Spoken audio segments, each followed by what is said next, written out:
Hi and welcome back to another video. In this case we're looking at objects moving along an inclined plane. And now in this question we've got a 50 kilogram block, which is the red blob, and that's inclined on a plane of 40 degrees. Now we need to find out the acceleration A, so how do we do that?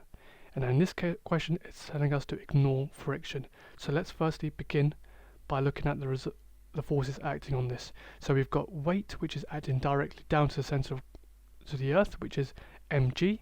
We've got the normal force, which is always orthogonal to the plane, so that's 90 degrees to the plane, Fn.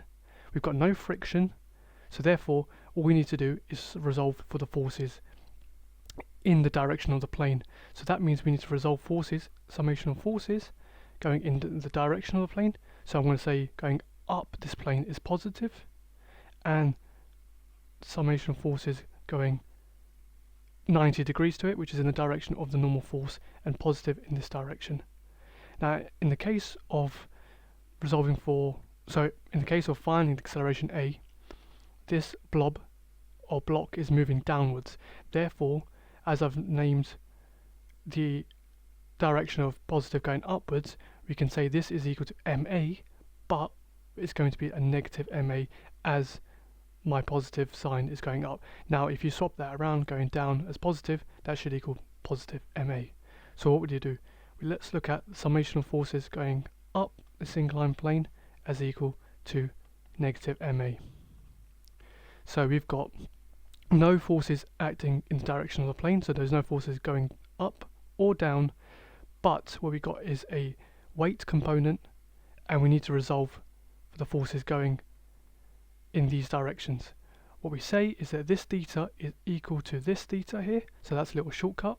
So therefore this component, because it's away from theta, it's sine theta, so it's mg sine theta, and it's going downwards, so that's negative mg sine theta is equal to minus ma.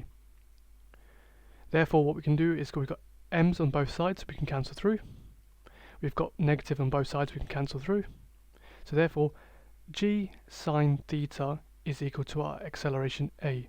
And if you plug in 9, gravity is equal to 9.81 meters per second squared. A is equal to 6.31 meters per second squared. Now, for part B, let's include friction. We've got a kinetic friction of 0.25.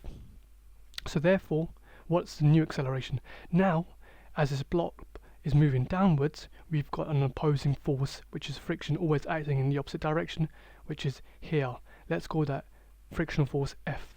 Now, because we've got friction adding, we should be slowing down. Therefore, the number for acceleration should be smaller than the 6.31.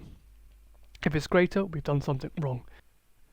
But there's also one equation we need to add in, which is frictional force F is equal to normal force Fn multiplied by u, which is the coefficient of friction.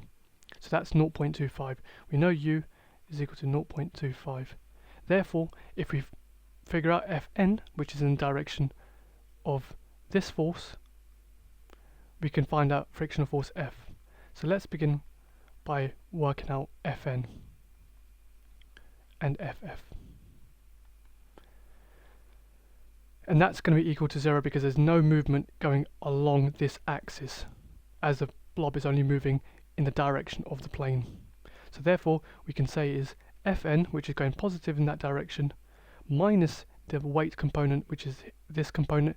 As it's touching the theta, it's cos, so it's minus mg cos theta is equal to 0. Therefore we can say Fn is equal to mg cos theta. So plug in g is equal to 9.81, m is equal to 50, cos theta is cos 40.